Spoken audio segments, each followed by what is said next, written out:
as was mentioned, my name is Kaylee Taylor, and I am an advisor with the SDG Lab here at the UN Geneva. I'm in the UN Geneva building right now, and it's an absolute pleasure to be with you, and thank you so much for the invitation. As was also mentioned, I have a long history of working on sustainable development, but from various different angles, whether it be with the UN, private sector, or I also was a co-founder and ran a youth NGO. So I've come at the sustainable development agenda from various different perspectives, and I hope what I share today will help many of you to understand the 2030 agenda and the sustainable development goals. So from what I understand, many of you have heard of the goals, but not all of you potentially know exactly what the agenda is all about. So these are the 17 SDGs. They cover and span all different sections and sectors of society. They focus on economic, environmental, and social development, and they are a integrated picture of what sustainable development is.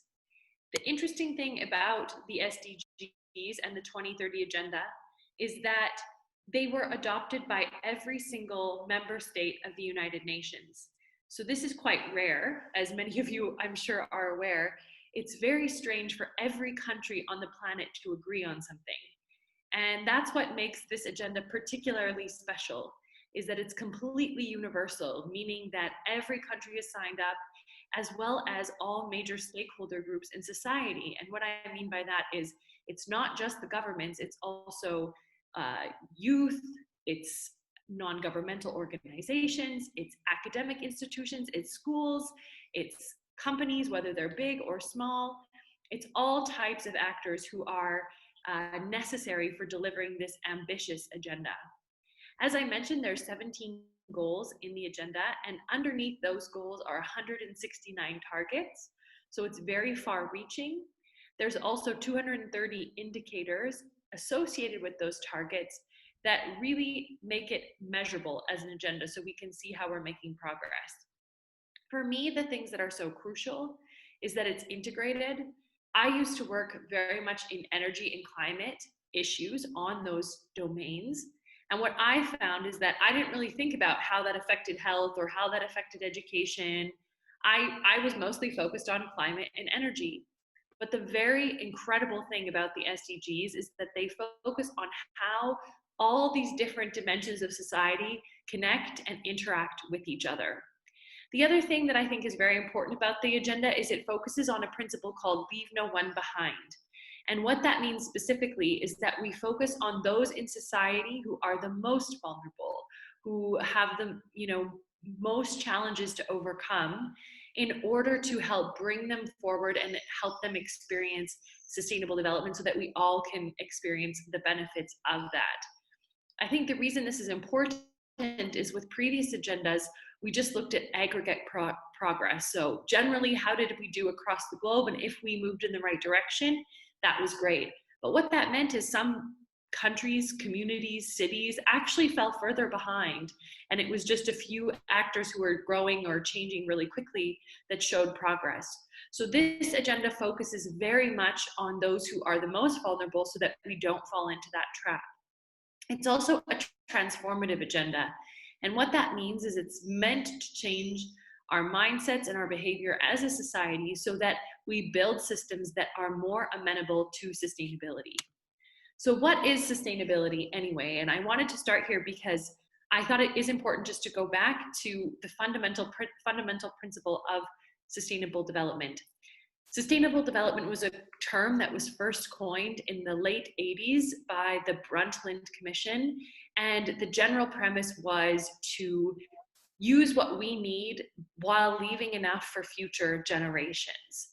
And that's what sustainable development is rooted in. But if you dig a bit deeper, it's really about balancing these three dimensions of society: environmental, so our biosphere; economic, our economic systems and economies; social dimensions such as health, education, social protection. These are what we balance in order to create a sustainable world. And I think you'll see here that if you just have two or you just have one, that's something, I mean, it's a start, but it doesn't really lend itself to a society that could sustain itself over a long period of time, we need to balance all three of those. The SDGs reflect this very much. And I had mentioned that these goals are integrated and they show various, or they correspond to various different parts of society. And you'll see here at the base of this pyramid, this is created by the Stockholm Resilience Institute. You'll see at the bottom, it starts with the biosphere. So, we know this, without our planet's health, we cannot survive.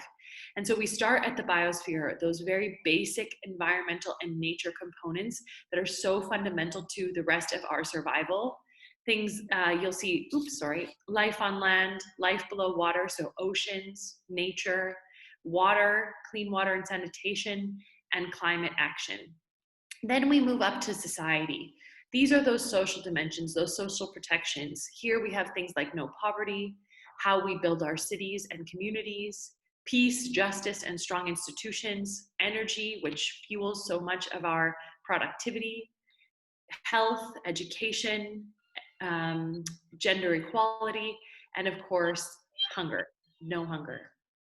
Then if we move up to economy, we move into those dimensions, which of course we know, and we've seen so much with COVID-19, having a strong economy and having people employed and hopefully feeling productive and able to provide for themselves and their families is crucially important. So there we have decent work and economic growth, decent work being incredibly important, that people need to be paid properly and receive proper conditions. Industry and innovation and infrastructure, fundamental components of building the rest of our society. Ensuring that we have reduced inequalities between countries and within countries. So not only between countries, but also between the richest and the poorest of society, and responsible consumption and production. And then finally, of course, we have partnership, which ties them all together. This is the way that we look at the SDGs now. As I mentioned, sustainable development was rooted in social, environmental, and economic dimensions. How that has translated into the SDGs is, for social, it's people. For planet, it's environmental. For economy, it's prosperity. And then what else is fundamental? Partnership and peace. The Secretary General himself has said there is no peace without development, and there is no development without peace. And I think that's incredibly true. Just a few quick technical notes about the agenda for those of you who aren't familiar with it. The agenda was adopted in 2015 and goes until 2030, thus that it's called the 2030 Agenda.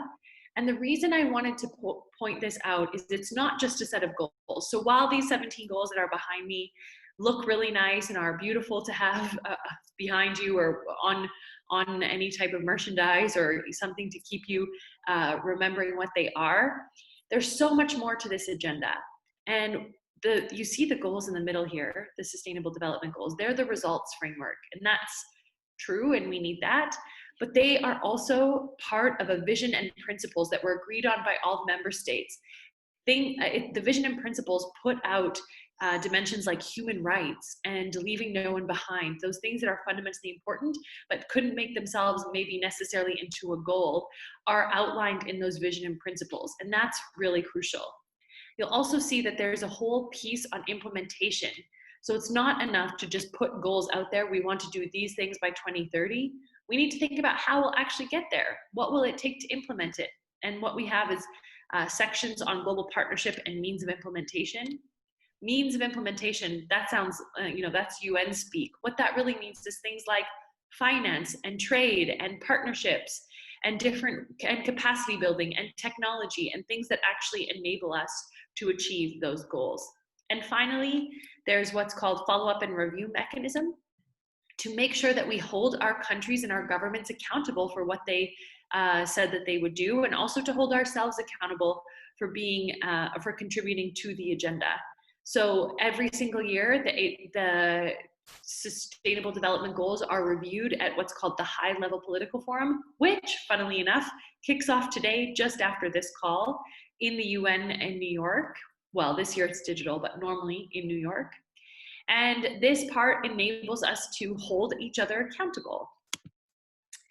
And then finally, and I already mentioned this, the final thing that I think is quite important about the SDGs is that they are the responsibility of all society. One thing that you might not know is that when the SDGs were being created, there was a survey that went around to almost 7 million people that asked for their input about what they felt was important in society. It was called the My World Survey.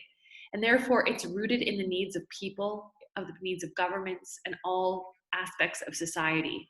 So while the United Nations maybe oversees the agenda in terms of reporting and reviewing and ensuring that countries have what they need, it's ultimately up to us as countries, as members of our country, as citizens, to implement it. So the governments are the ones who have signed up, who have said we are accountable, but youth, civil society, private sector, academic institutions, schools, all have an important role to play in delivering. And the final thing that I think is very important to mention is that there is a mindset shift that's required to achieve these goals and a new set of skills that is needed in order to build the future that we want. And I work at an innovation lab within the UN. And in that lab, we believe that we need to move the entire development system, the entire system around which we have developed the Sustainable Development Goals. We need to move it away from fragmentation, so people working in their own silos, to more integrated approaches, people working working across different silos, working with each other, thinking about how their domain affects other domains. We need to move from competition, which is very much rooted in our, needing to hoard our own resources or, keep our own pieces protected, to collaboration where we work together and we create new opportunities to leverage each other and to build and generate together and co-create together. And we need to move from being risk averse to being innovative and taking calculated risks where it makes sense. And as schools and educators, I think this is where we can make a big difference. I do believe that if we start to instill these integrated, collaborative, and innovative mindsets in people, in ourselves, that's when we will start to see real change and delivery of this agenda. That's all I have for now, but I look forward to the conversation, and thank you again so much for having me. Thank you, Ms. Tyler, for an absolutely exhaustive discussion into SDGs. I believe what you have mentioned would form the basis for today's discussions, more or less. Moving on.